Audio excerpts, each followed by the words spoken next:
Steam's Endless Playfest has a whole ton of space games very cheap at the moment, all on sale. These are from indie studios, but over the years I've learned that indie studios can make some of the best space games out there.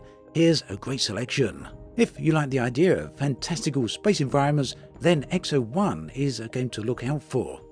In the game, you take control of a high-tech spacecraft that looks a little bit like a marble. Traversal is all about the manipulation of gravity.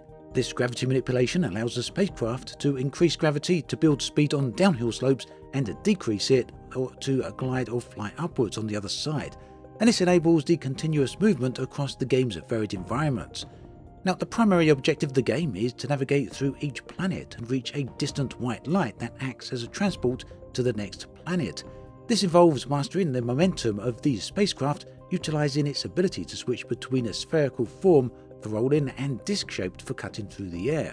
And to be perfectly clear here, there's no real deep, massive gameplay elements here, no massive game mechanics. The gameplay instead is designed around the sheer joy of movement and exploration. Now, each planet in Exo One presents a unique aesthetic and environmental challenge. This can range from stormy skies and vast deserts to water-covered surfaces and icy peaks.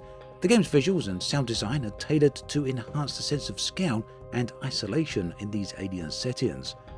Now, the story itself is conveyed subtly through brief flashbacks and minimal dialogue, adding to the game's mystery and what's really nice atmospheric tone. Ultimately though, the narrative elements are secondary to the gameplay, providing just enough context then to enrich the experience without overwhelming the players. So again, if you really like the idea of exploring these serene yet fantastical sci-fi landscapes, then this could well be worth looking out for. The Banished Vault is visually a really interesting game. It's also conceptually an interesting game. It's one of the games that really, in my opinion, that stands out the most in this list.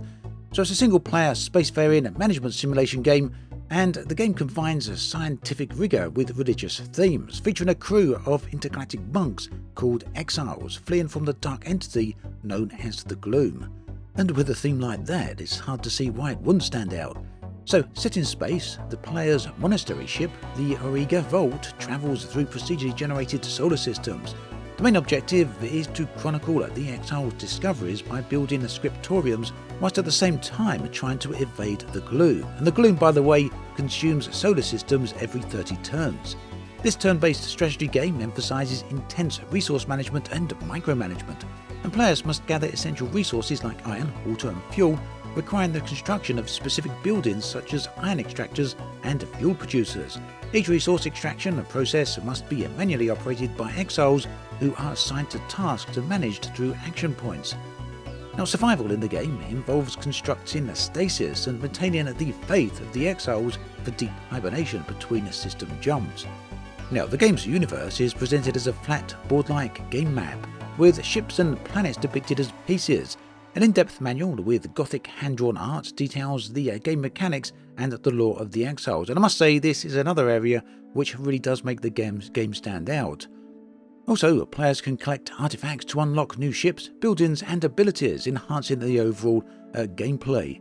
However, there is no automation, so each action must be performed manually, and this may get a bit much for some people, and that is pretty much everything from resource extraction to building operations and just about everything else. The game features a tactile interface with a blend of monkish choir music and sci-fi sound effects, so quite a distinctive mix there. So the Banished Vault is certainly a complex and challenging game that demands careful planning, resource management and strategic thinking to survive and document the exile's journey whilst evading the Gloom. In Stardeus, the player takes on the role of an advanced AI, tasked with repairing a damaged spaceship. Inhabiting the spaceship are colonists who are currently in stasis.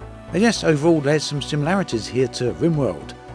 The player is responsible for reassembling the absolutely damaged ship, restoring critical life support systems and ensuring the ship's structural integrity, and this includes repairing the damage, constructing airlocks and maintaining a sealed environment.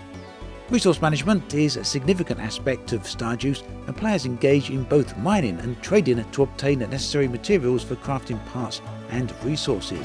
And these activities are crucial for expanding the ship's infrastructure and ensuring the colony's survival. Automated drones are initially employed to perform basic tasks such as construction and repairs. Now, as the game progresses, the involvement of human colonists becomes essential. Humans handle complex crafting tasks and manage advanced technological operations that drones are incapable of performing. As the colony develops, players must also address potential external threats, and this includes crafting or acquiring weapons to defend the colony from hostile forces and random space hazards like meteorite impacts. The game gradually opens up to interstellar travel, allowing players to visit other planets for resources, interacting with traders, and engaging with various space entities. Stardeus then is a single-player experience that combines strategic colony management with survival elements, and it's set against the backdrop of space exploration and colonization. Quite a mix there, and certainly sounds interesting if you like your games with some depth. Rings of Saturn is a single-player, physics-based space mining simulator set in the rings of Saturn. Now, players take on the role of a ring miner, piloting a specialized ship designed to extract minerals from asteroids. The primary objective is to mine ores, manage the ship and crew, and sell the extracted materials for profit. The game emphasizes realistic space mechanics where every action has a reaction, such as the thrust exhaust pushing nearby objects. Players start with a basic ship equipped with a massive driver to crack open asteroids and collect ores in their cargo bay. Advanced tools like microwaves and lasers can also be used for more efficient mining. The game features a variety of ships and equipment, all of which can be customized to suit different playstyles. Equipment like retrieval drones, manipulator arms, and various HUDs all aid in mining, but they require skillful use due to their imperfections. Now, exploration is a significant aspect of the game, with players encountering derelict ships, escape pods, and NPCs like pirates and other miners. Crew members, meanwhile, play a vital role, helping to analyze ores, make repairs, and track points of interest. They also provide micro-stories and dialogues, adding some depth to the game. Rings of Saturn then adheres to hard sci-fi principles, featuring realistic laser physics and the absolute complete absence of energy shields. The game's procedural content ensures the dive into the rings is unique, offering different challenges and rewards. Players can earn money by selling mined materials and reinvest better equipment on their new ship, and therefore enhance their overall mining capabilities. If you're looking for a space-based mining game, then you could do a lot worse than trying out Rings of Saturn. On the complete opposite end of the spectrum, if you're looking for action, Genesis Alpha One is a single-player roguelike. It's a first-person shooter and a base-building game. You take on the role of a captain of the Genesis starship with a mission to find a new habitable planet for humanity. The gameplay is multifaceted, beginning with the crew and ship management. Players start with a crew of human clones and a basic starship. The modular ship design allows for the addition of facilities such as a greenhouse, workshops, research labs, and defensive structures. Crew members are assigned to various tasks, including mining resources, operating facilities, and defending the ship from threats. Exploration and resource gathering, meanwhile, are core elements of the game, and the universe is procedurally generated, depicted through a tile-based map. Players explore star systems, gather resources, and discover blueprints for new ship modules and upgrades. When landing on planets, they harvest resources and fend off alien attacks. Now, shipbuilding and defense requires strategic planning, and the intuitive shipbuilding interface really does allow for extensive customization. Combat in Genesis Alpha 1 is intense and it's very frequent. Aliens infiltrate your ship in an attempt to gather resources, and you'll see this happen with the boarding parties as well. Players must clear out infestation and invasions, often navigating tight maintenance tunnels to protect key systems and crew members. Effective combat strategy then is crucial for survival. Also, cloning and DNA manipulation do play a significant role in maintaining and expanding the crew, and players collect alien DNA to create human-alien hybrids with unique abilities. The game's atmosphere is also worth a mention. It's very much retro sci-fi aesthetic and features CRT monitor visuals and 80s-style computer interfaces. So there's certainly a lot of action in this one, very much hands-on combat, but it's also an immersive space exploration game which challenges players to manage resources and find a new home for humanity. Now, it's no secret that EVERSPACE and EVERSPACE 2 rank amongst my favourite space games ever, but they're both very different games. EVERSPACE 2 takes a big leaf out of the open-world gamebook EVERSPACE 1 meanwhile is a roguelike and EVERSPACE 2 isn't. In this clip then we're going to look at EVERSPACE. So EVERSPACE is a single-player space combat roguelike game, and it blends fast-paced dogfights with exploration and resource management. Here, players select a ship and loadout and then venture into a procedurally generated system to gather resources, fight enemies and complete missions.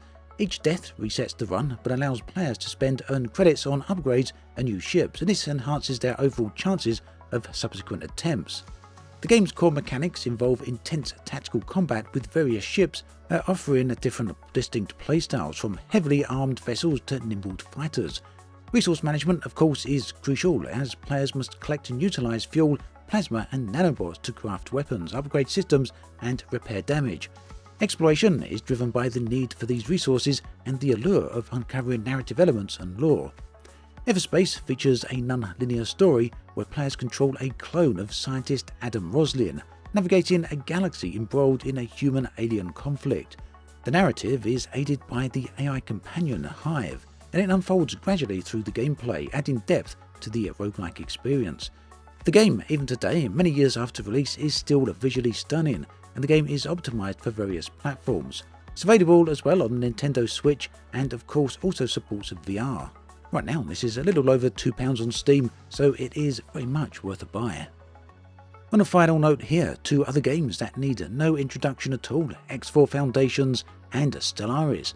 They're both on Steam as a part of the Endless Playfest, and they're both heavily discounted. So Stellaris is around about £10 at the moment, well worth looking at, and X4 Foundations is £16. These are both games that you can put hundreds and hundreds of hours into. So there we have it, a roundup of some of the great space games currently available on Steam's sale. Thanks for watching this video all the way to the end, and why not check out the other video listed on the screen right here. I'll catch you next time, and take care.